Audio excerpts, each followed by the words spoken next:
সুপ্রিয় দর্শক, স্বাগত জানাচ্ছি আজকে সম্পাদকীয়তে। আমি জাফর সাদিক। তফসিল ঘোষণার পর থেকেই নির্বাচন বানচালের ষড়যন্ত্রের কথা উঠছে। সাম্প্রতিক নানা ঘটনায় এই শঙ্কা আরও বেড়েছে। নির্বাচনের সময় জননিরাপত্তা নিয়ে উদ্বিগ্ন সাধারণ মানুষ। তবে প্রধান উপদেষ্টা বলেছেন, আমরা এমন নির্বাচন চাই যেখানে ভয় ও বাধা থাকবে না।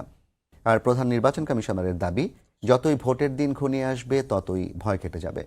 প্রাসঙ্গিক নানা বিষয় নিয়ে আজকে সম্পাদকীয় ভয় কাটবে কি, আর এসব নিয়ে কথা বলতে আমাদের স্টুডিওতে উপস্থিত আছেন অ্যাডভোকেট সৈয়দা আসিফা আশরাফি পাপিয়া, সাবেক সংসদ সদস্য বিএনপি, এবং ডাক্তার আব্দুল আহাদ, যুগ্ম মুখ্য সমন্বয়ক, জাতীয় নাগরিক পার্টি। দর্শক, আপনারাও এই আলোচনায় অংশ নিতে পারেন। এই জন্য আপনাদের ফোন করতে হবে টেলিভিশনে দেখানো নম্বরে। এছাড়া ফেসবুকের মাধ্যমে আপনাদের মন্তব্য পাঠাতে পারেন। আলোচনা শুরুতেই জানিয়ে দেব এখনকার প্রধান শিরোনামগুলো।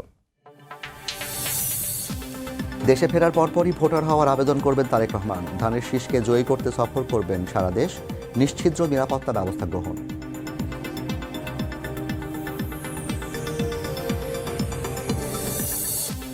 ভোটের গাড়ি উদ্বোধন। নির্বাচন উৎসব মুখর করতে সবার অংশগ্রহণ চান প্রধান উপদেষ্টা। সময়ের সঙ্গে ভোটারদের ভয় কেটে যাওয়ার আশা সিইসির।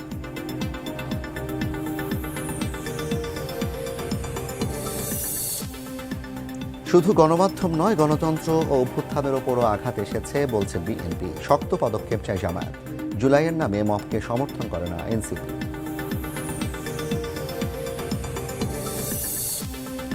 হাদির খুনিদের ধরতে 24 ঘন্টার আলটিমেটাম ইনকিলাব মঞ্চের। ব্যর্থ হলে শহীদি শপথ নিয়ে রাজপথে থাকার হুঁশিয়ারি। দ্রুত বিচার ট্রাইব্যুনালে হবে বিচার।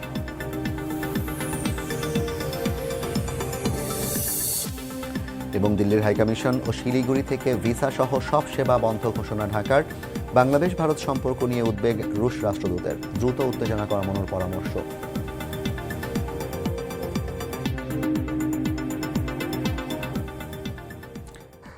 পাপিয়া আপা, ডাক্তার আব্দুল আহাদ, আপনার দুজনকে স্বাগত জানাচ্ছি আজকে সম্পাদকীয়তে। আমরা অনেকগুলো সময় পার করেছি, যে সময়গুলো আসলে খুবই ভীতিকর ছিল, বিশেষ করে গত কয়েকটা দিন। এর মধ্যে আসলে ভোটের দিনও সামনে ঘনিয়ে আসছে এবং ভোটার যারা, নাগরিক যারা, তাদের মধ্যে এক ধরনের শঙ্কা, আতঙ্ক বিরাজ করছে। এবং সবচেয়ে বড় বিষয় হচ্ছে, ঢাকার বাহির থেকে অনেকেই ফোন দিয়ে ঢাকা আসলে কি অবস্থায় আজকে আছে এই বিষয়গুলো জানতে চাইছে। কেমন যেন একটা পরিস্থিতি, গুমোট পরিস্থিতি। তো সেই জায়গায় আজকে ভোটের গাড়ি উদ্বোধন করলেন প্রধান উপদেষ্টা এবং তিনি বললেন 300 উপজেলা, 64 জেলায় গাড়ি ঘুরে বেড়াবে। সিইসি বললেন যে যতই ভোট আগে আসবে ততই মানুষের ভয় কমে যাবে।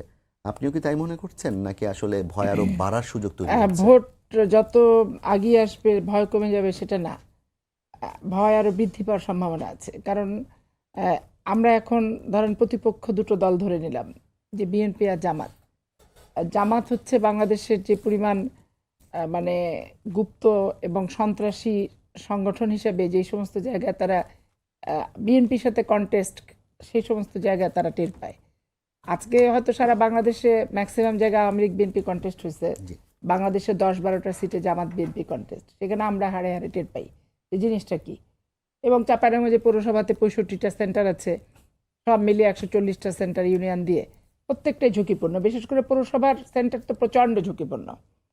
তাহলে এইখানে আমরা আগেই তো দরখাস্ত দিয়ে রাখতে চাই যে আমাদের এই ঝুঁকিপূর্ণ কোথাও একটা শব্দ, আওয়াজ, কোনো কিছু যাতে আমরা শুনতে না চাই। কারণ একটা ককটেল ফুটলেই তো ভোটাররা বাড়ি চলে যাবে, ভোটাররা তো আসবে না। তারপরে এই যে পুলিশকে দিয়ে প্যানিক সৃষ্টি করাতে চায় অনেক সময়, একে ধরো তাকে ধরো। তারপরে দেখা গেলো এমনি একটা লোককে পুলিশ ধরে নিয়ে আসলো, তারা নিজেরা চলে গেল, যে ছাড়াই নিল, নিয়ে এই যে আমি ছাড়াই আনলাম, কৃতিত্ব। ধরানোতেও কোনো কৃতিত্ব নাই, ছাড়ানোতেও কোনো কৃতিত্ব নাই। আমার কথা হচ্ছে আইন প্রয়োগকারী সংস্থাকে নিরপেক্ষভাবে তাদের নিয়ম মাফিক কাজ করতে দেওয়ার সুযোগ রাজনৈতিক সংগঠনগুলোকে করতে দেওয়া উচিত। তো রাজনৈতিক সংগঠন শুধু ধরানো আর ছাড়ানোই যদি কাজ হয়, তাহলে পুলিশ করবে এটা কি? তো এই জন্য এই ক্ষেত্রে পুলিশকে একবারে সার্বিক দায়িত্ব এবং সার্বিক ক্ষমতা প্রয়োগ করার ক্ষেত্রে দল টল এগুলো দেখা দেখির কোনো বিষয় না থাকাটাই উচিত। কারণ ভোট করছি আমরা নির্বাচনে যে সমস্ত দলগুলি, এই দলগুলির ভিতরে প্রতিপক্ষ হচ্ছে আমাদের জামাত, জামাতের প্রতিপক্ষ আমরা বিএনপি। তাহলে এখানে ভয়, আতঙ্কজনক পরিবেশ সৃষ্টি যাতে না হয়, এই ক্ষেত্রে দুটো দলকে সবচেয়ে অগ্রণী ভূমিকা পালন করতে হবে এবং পরিবেশ সৃষ্টি করার দায়িত্ব নিতে হবে এবং সরকারকেও সে ব্যাপারে কঠোরভাবে বলে দিতে হবে। যেমন নির্বাচন কমিশনের আগে বলছে যে একটা জায়গায় একটা গন্ডগোল হলে ভোট স্থগিত হবে, এবং নির্বাচন কমিশনকেও খুব কঠোর হওয়া দরকার, বাংলাদেশ সরকারকেও খুব কঠোর হওয়া দরকার যে একটা ককটেল কিংবা কোনো বিকট শব্দ হলেই টোটাল নির্বাচনী এলাকার নির্বাচন স্থগিত থাকবে। এইখানে ওই ছাপ্পা সিল মেরে ভোট কুড়ায় নিব, একটা ককটেল ফাটায়, পাওয়ারফুল ককটেল ফাটায় আতঙ্ক সৃষ্টি করে ভোটারদের আসতে না দিয়ে প্রিজাইডিং অফিসারকে জিম্মি করে সিল মারবো, এইটা হচ্ছে যাতে কোনোভাবেই হতে না যায়। কারণ জামাতকে আমরা বিশ্বাস করি না, এরা আওয়ামী লীগের সাথে যেহেতু 15 বছর ছিল, আওয়ামী লীগের সকল অপকর্মের সঙ্গী সাথী এরা, অতএব সব প্রশিক্ষণ এদের আছে। এই ব্যাপারে আমাদের সাবধান এবং প্রশাসনকে অনেক নিরপেক্ষ এবং সতর্কতার সাথে নির্বাচন না হওয়া পর্যন্ত অতন্ত্র প্রহরী হয়ে থাকার এই অনুরোধ। মুহূর্তে আইন শৃঙ্খলা বাহিনী কি নির্বাচন কমিশনের অধীনে কাজ করছে কিনা কিংবা করার কথা ছিল কিনা? আইন শৃঙ্খলা পরিস্থিতি বাহিনী রিটার্নিং অফিসার যে ডিসি, তাদের সাথেই আলোচনা করে কাজ করছে। নির্বাচন কমিশন তো ওই ঢাকার নির্বাচন কমিশন কি জেলা যে নির্বাচন কমিশন, এগুলোর কোনো দায়িত্ব নাই। এরা ওই যে রুটিন ওয়ার্ক, এত তারিখে নমিনেশন সাবমিট, এত তারিখে প্রত্যাহার, এত তারিখে প্রতীক বরাদ্দ, 3টার বেশি হর্ন চলবে না, দড়িতে পোস্টার লাগাও, যেগুলো আছে পোস্টার ছিঁড়ে ফেলো রিস্ক খরচে।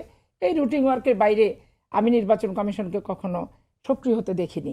এখন এই নির্বাচন কমিশনকে সরকার সক্রিয় করবে কিনা সেটা সময় আসলে বোঝা যাবে। জি, অনেক ধন্যবাদ ডাক্তার আব্দুল আহাদ, আপনাকে স্বাগত জানাচ্ছি। আপনার কাছে আমার প্রশ্ন হচ্ছে, এই মুহূর্তে আজকে বেশ কিছু মিটিং হয়েছে যেখানে বিএনপি থেকে শুরু করে বিভিন্ন রাজনৈতিক দলগুলো যুক্ত হয়েছে। মব ভায়োলেন্সের বাংলাদেশ শীর্ষক যে আলোচনা সভা, সেখানে নাহিদ ইসলাম বলেছেন যে এই যে এখন যা চলছে এর পেছনে আসলে সরকারের দায় এড়ানো যাবে না এবং সরকারের ভেতরের লোকেরাও এর সাথে যুক্ত থাকার সম্ভাবনার কথা তিনি বলেছেন। তো সব মিলিয়ে সরকারই যদি অস্থিতিশীল করতে চায় দেশকে, এনসিপির প্রধান যে ভাষ্য, তাহলে আসলে ভয় কাটার কি কোনো সুযোগ আছে কিনা? জি, ধন্যবাদ। আসলে দেখেন, আমরা আজকে পর্যন্ত কি দেখছি যে আইন শৃঙ্খলা পরিস্থিতির অবস্থাটা কি। আসলে সরকারের দায় আছে কিনা এটা তো জনগণ দেখছে ওপেনলি। প্রথমত আমরা ওসমান হাদির ব্যাপারটাতে আসি। ওসমান হাদি, তাকে আগে থেকে হুমকি দেওয়া হচ্ছিল। শুধু ওসমান হাদি কেন, জুলাইয়ের যত শক্তি আছে আপনি দেখবেন যে আক্রমণ হচ্ছে শুধু জুলাইয়ের উপরে, সেটা যে কোনো ফরম্যাটে হোক, সেটা এনসিপি ফরম্যাটে হোক, সেটা ইনকিলাব মঞ্চের ফরম্যাটে হোক, বা যে কোনো ফরম্যাটে হোক, জুলাইয়ের সঙ্গে যারা ছিল তাদের উপরে আক্রমণ হচ্ছে। আপনি আপাত দৃষ্টিতে দেখবেন না, কিন্তু বিএনপি বা জামাতের উপরে আওয়ামী লীগের আক্রোশটা অত বেশি আছে। আমরা দেখেছি যে জুলাইকে কেন্দ্র করে যারা ভোকাল ছিল, জুলাইকে কেন্দ্র করে যারা কথা বলতো, তাদের উপরে আক্রমণ হচ্ছে। বিএনপি নেতার বাড়িতে আগুন লাগিয়ে তার শিশু সন্তানকে পুড়িয়ে ফেলা হলো। জি, আমি আসছি। তাহলে আপনি দেখবেন যে যাদের উপরে হুমকি আছে, আমরা শাহবাগে প্রোগ্রাম করছি, এর মধ্যে ডেইলি স্টার প্রথম আলোতে আগুন হচ্ছে, এখানে উদিচিতে আগুন হচ্ছে, বিভিন্ন জায়গাতে আগুন হচ্ছে। তাহলে প্রশাসন কি করছে? এখানে সবকিছু পলিটিক্যাল পার্টিগুলোই করছে, সবকিছু দায় জনগণই করবে। তাহলে আসলে এখানে প্রশাসনের কাজটা কি, স্বরাষ্ট্র মন্ত্রণালয়ের কাজটা কি? যারা আইন শৃঙ্খলা পরিস্থিতি আছে, আমরা দেখেছি যে খুব কাছে থেকে দেখার সুযোগ হয়েছে। আমরা ওসমান হাদির জানাজায় গেলাম, জানাজায় প্রথম সারিতে আমরা ছিলাম। হঠাৎ করে দেখলাম প্রধান উপদেষ্টা যখন চলে গেলেন, তখন হঠাৎ করে এখান থেকে সব ফোর্স শেষ, মানে গায়েব হয়ে গেল। কোথা থেকে জানি গায়েব হয়ে গেল। আর মানুষজন তাদের যে সামনে ব্যারিকেড ছিল, সেই ব্যারিকেড ভেঙে লাশের গাড়িতে, একটা আবেগের জায়গা, একটা কাভার ভ্যান ছোঁয়ার জন্য সবাই এখানে ছুটে পড়ে আসলো। আপনার এখানে কি আগে থেকে প্রিকশন নেওয়ার কথা ছিল না, যে আপনি কিভাবে এই লাশটাকে শেষ পর্যন্ত দাফন করা পর্যন্ত আপনি প্রোটেকশন দিবেন?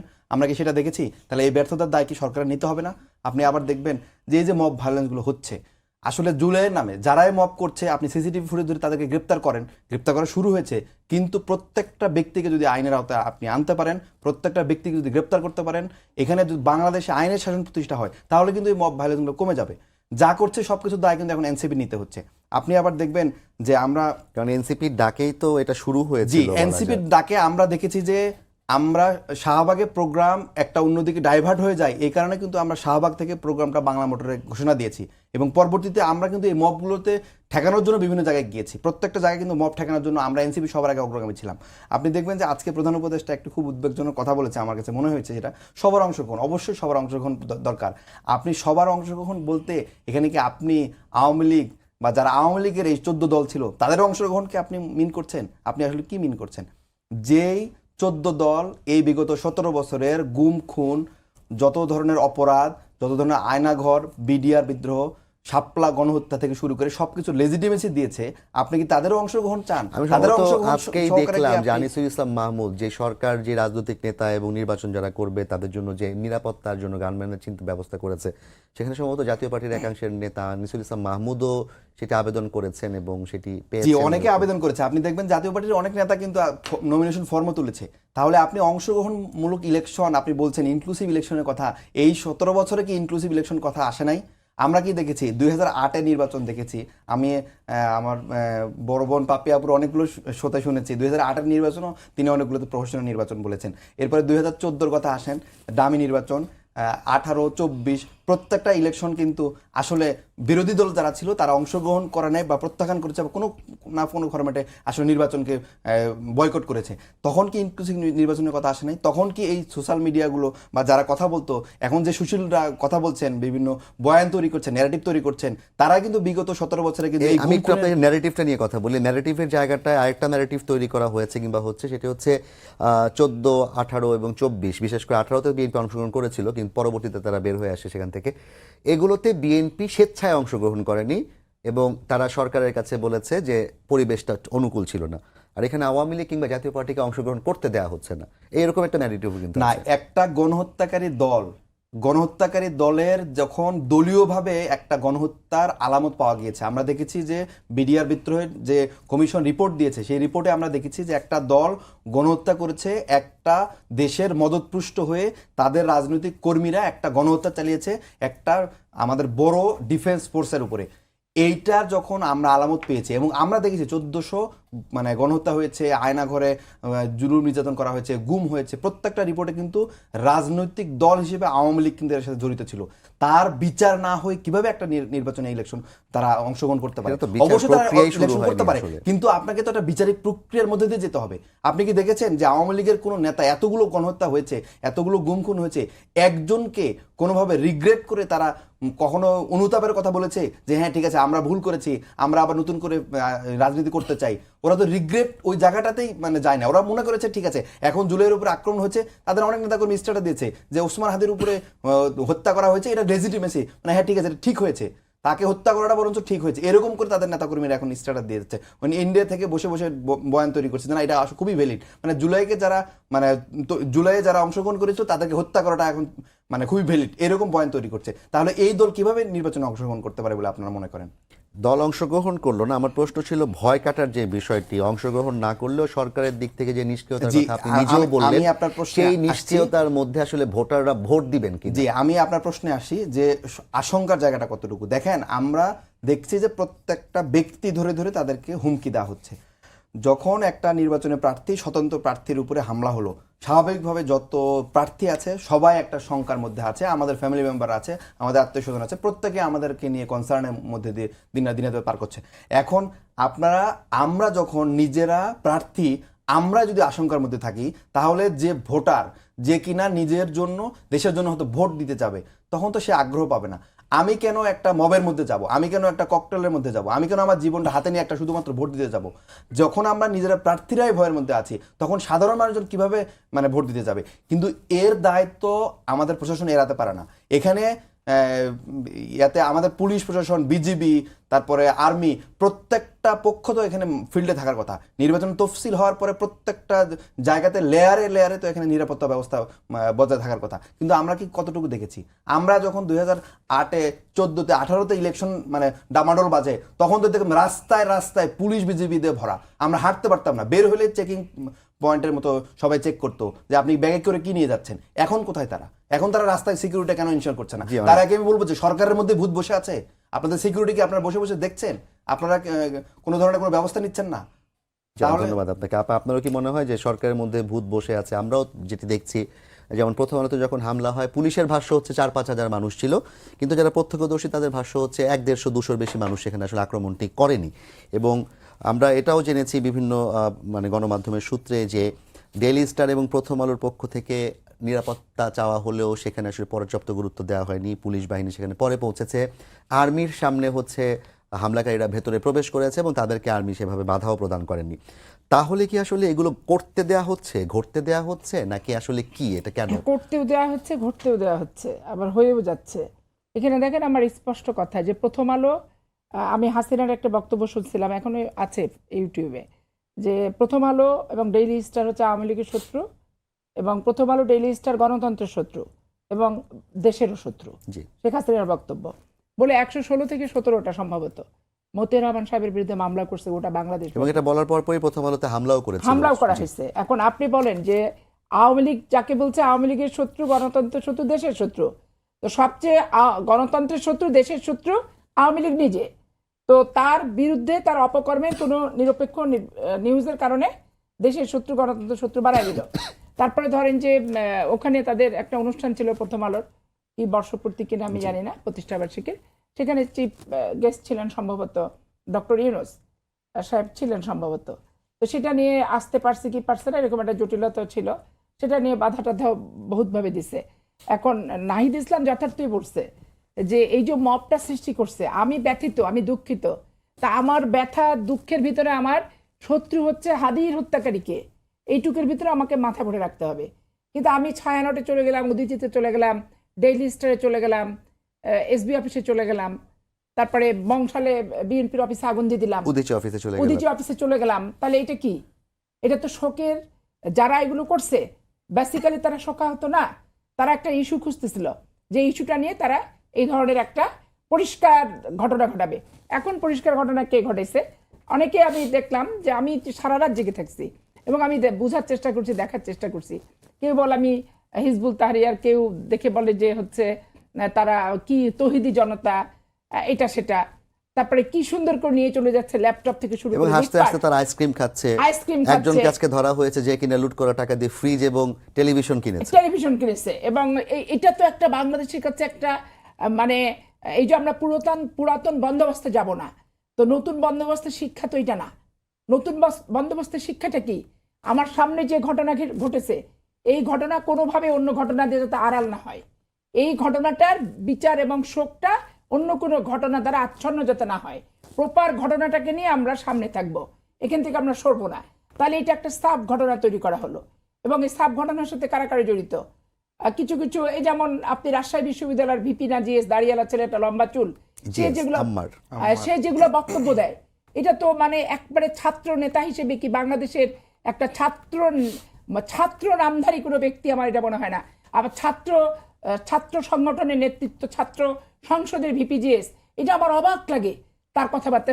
সে তো নির্বাচিত ভিপি। নির্বাচিত ভিপির নাম কি? স্বেচ্ছাচারিতা করা? নির্বাচিত ভিপির নাম কি? তার কথা মতো, এই বক্তব্য দিয়েই তো সে নির্বাচিত হয়েছে। তার কথা মতো কি শিক্ষক নিয়োগ দেওয়া, প্রভোস্ট নিয়োগ দেওয়া, তার কথা মতো উপাচার্য নিয়োগ দেওয়া? তাহলে আওয়ামী লীগের সাথে তাদের পার্থক্যটা কি? এবং সে যে বডি ল্যাঙ্গুয়েজ তার, এবং নর্তন কুর্দন, তারপরে পেপসি খাওয়া, বাদাম খাওয়া, যে সমস্ত কীর্তিকলাপ, কিন্তু আমার রীতিমতো স্বাভাবিকই লাগে না, এটা একটা অস্বাভাবিক আচরণ মনে হয়। এবং এটা দুর্ভাগ্য যে আমরাও ছাত্র নেতৃত্বে ছিলাম, আমাদের কোয়ালিটি, মেধা, শিক্ষাগত অবস্থান, সাহিত্য সংস্কৃতিতে আমাদের অবস্থান এইটা, আর এই যে ছাত্র প্রতিনিধি এদের অবস্থান দেখেন। ভূমিকম্পের নাম করে ঢাকা বিশ্ববিদ্যালয় বন্ধ হয়ে গেল, অনেক বিশ্ববিদ্যালয় বন্ধ করছে। করে কি করছে তারা? তাদের প্রার্থীর পক্ষে বাংলাদেশে প্রচারণা চালাইতে গেছে বিভাগীয় শহরে। তাহলে আমি সেদিন বলছিলাম যে ভূমিকম্প হলে কি তাদের বাড়িতে ভূমিকম্প হবে না? শুধু ঢাকা বিশ্ববিদ্যালয় হোস্টেলে ভূমিকম্প হবে? তো যেটা পুরাতন জরাজীর্ণ হল, সেটা শিফট করে একটা ভাড়া বাসা, অ্যাপার্টমেন্ট ফ্ল্যাট নিয়ে দরকার ছাত্রীদের শিফট করা হোক, ছাত্রদের শিফট করা হোক। কিন্তু পরীক্ষার সামনে তাদের একটা লস হয়ে যাচ্ছে। 1 মাস লস হলো তো লস হলো, একটা রেগুলার পড়া আর 2 মাস গ্যাপে পড়ার ভিতরে কিন্তু পার্থক্য আছে। কারণ আমরা আমাদের জীবনে এরশাদ ভ্যাকেশন পাইছিলাম, এতে যে আমরা কি ক্ষতিগ্রস্ত হয়েছি তা বলে বোঝানোর না। এখন ছাত্র নেতৃত্ব তৈরি হলো, এই নেতৃত্বের যে বডি ল্যাঙ্গুয়েজ, যার চুল সাইজ, গোপের যে অবস্থা, যদিও যার ব্যক্তিগত ব্যাপার, কিন্তু রাষ্ট্রকে যখন তারা একটা হিংসাত্মক, হিংস্র এবং খারাপ কাজে মোটিভেশন করার চেষ্টা করবে, তখন তাদের আপাদমস্তক নিয়ে বাংলাদেশের একটা নাগরিকের সমালোচনা করার রাইটস আছে। কিন্তু রাষ্ট্র কি তাদের বিরুদ্ধে এগুলোর জন্য কোনো ব্যবস্থা নেওয়ার সুযোগ আছে কিনা? উচিত। ছাত্র নেতা হোক আর ছাত্র সংসদের ভিপিজিএস হোক, আইনের ঊর্ধ্বে কেউ না। আইনের ঊর্ধ্বে সরকারও যেমন নাই, আইনের ঊর্ধ্বে কোনো রাজনৈতিক সংগঠনও না। আর ছাত্র সংসদের নেতা হলেই আমি প্রক্টর আর ভিসিকে চিঠি লিখে পাঠাবো, আমি ড্রাফট করে পাঠাচ্ছি যে এই কথাটা বলে আপনি করেন। এই শালীনতা বোধটা কোথা থেকে তারা এইসব আচরণের কারণে কি আসলে ভীতি বাড়ছে? এদের আচরণগুলোতে বাংলাদেশের মানুষ মনে হচ্ছে যে ওই আইএমএ জাহেলিয়ার যুগে চলে যাচ্ছি, আবার অসভ্যতার দিকে চলে যাচ্ছি, বর্বরতার দিকে চলে যাচ্ছি, অন্ধকারের দিকে চলে যাচ্ছি, সভ্যতাবিহীন একটা সমাজ রাষ্ট্রের দিকে আমরা ধাবিত করছি, এবং মানুষ একটা তালেবানের দিকে আমরা চলে যাচ্ছি। মানে একটা অদ্ভুত রিকশালারও প্রতিক্রিয়া এই ধরনের হয়ে গেছে। বলেছিলেন যে আমরা বর্বর থেকে সভ্যতায় ফিরে এসেছি। সভ্যতার এবং এই যে পুরাতন বন্দোবস্ত আরো জঘন্য পুরাতনের দিকে যাচ্ছে, আদির দিকে চলে যাচ্ছে। ওই যখন প্রথম আরব্য উপন্যাসের যে ইতিহাসগুলো আমরা পড়ি, সেই সময় মানুষ যেরকম ছিল সেরকম যাচ্ছে। এই সভ্য সমাজে যে হাদি নিজেই তো বলছে যে আপনার প্রথম আলো ডেইলি স্টার পছন্দ যদি না হয় আপনি আরো 5টা 10টা পত্রিকা তৈরি করেন, করে আপনার মত আপনি প্রকাশ করেন, কিন্তু আপনি প্রথম আলো ডেইলি স্টারের সামনে যাবেন কেন? তারপর সবচেয়ে জঘন্য কাজ করছে, নুরুল কবিরের গায়ে হামলা করছে, এবং তাকে যেভাবে করছে মনে হচ্ছে আমি বাসা থেকে দৌড়ায় যে এটা প্রতিবাদ করি, কিন্তু নিজেই তো শ্লীলতাহানির সম্মুখীন হব। যে সমস্ত উগ্রতা এবং ছেলেগুলার যে আচরণ, তাদের যে বডি ল্যাঙ্গুয়েজ আমি দেখলাম। দেখেন এই নুরুল কবির 1-11 তো কেউ কথা বলছে উনি ছাড়া? হ্যাঁ, তাহলে একটা হীনতার দিকে যে রাষ্ট্রটা যাচ্ছিল, যেটা রাজনীতির থেকে রাজনীতি বিহীন একটা ব্যবস্থা থেকে যাচ্ছিল, প্রথম একটি মাত্র ব্যক্তি যে নিউ এজের সম্পাদক, সারা রাত জেগে জেগে প্রত্যেকটা টিভিতে সে টকশো করতো, সেই এরশাদ বিরোধী আন্দোলন করছে। আমি নিজেও করছি, তাদেরকে ওনাকেও আমি ঢাকা বিশ্ববিদ্যালয়ে করতে দেখছি। আওয়ামী লীগের আমলে টকশো করা বন্ধ হয়েছে, তাকে হামলা করছে, তার গাড়ি পর্যন্ত হামলা করছে, তার গাড়িতে ঢিল মারছে।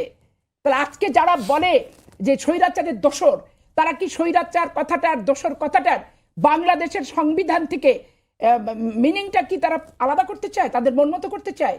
এখানে রাষ্ট্রে মন মতো রাষ্ট্রের কোন অঙ্গ প্রত্যঙ্গ কি আমরা ওইরকম করে নিজের হাতে আইন করে নিতে পারি? প্রশ্ন করতে চাই, যেটা এনসিপি নেতাও বললেন যে সব দায় কেন রাজনৈতিক দলের হবে। সরকার ব্যর্থ হচ্ছে, নিরাপত্তা বাহিনী ব্যর্থ হচ্ছে, তারা পারছে না। রাজনৈতিক দল আপনারা ভবিষ্যতে ক্ষমতায় আসার স্বপ্ন দেখছেন কিংবা চিন্তা করছেন, আপনাদের দিক থেকে কি আপনারা এগুলো আটকানোর জন্য কোনো ব্যবস্থা নেওয়ার সুযোগ ছিল না? যেমন তারেক রহমান সাহেব যখন আসবেন 25 তারিখে, লক্ষ লক্ষ মানুষ এখানে জড়ো হবে। সো এদের বিপরীতে যদি লক্ষ লক্ষ মানুষ 500 মানুষের বিপরীতে দাঁড়িয়ে যেত, এই ধরনের ঘটনা কি ঘটানো সম্ভব হতো? আপনি একটা জিনিস দেখেন, হাদিকে দেখতে গেছে মির্জা আব্বাস, এই যে ডাকসুর, আমাদের সময় এইসব মুক্তিযোদ্ধা বিষয়ক সম্পাদক ছিল না। এইটা নতুন করে ডাকসুর ছাত্র সংসদে মুক্তিযোদ্ধা বিষয়ক সম্পাদক আগের থেকে ছিল না, এখন ছিল, আমার জানা নাই অবশ্য, আগেই ছিল। এই যে মুক্তিযোদ্ধা বিষয়ক সম্পাদিকা, এখন এই মুক্তিযোদ্ধা বিষয়ক সম্পাদিকা সে যে ব্যবহারটা করেছে এবং তার যা বডি ল্যাঙ্গুয়েজ, যে উগ্রতা, এতে নমনীয়তা ছিল।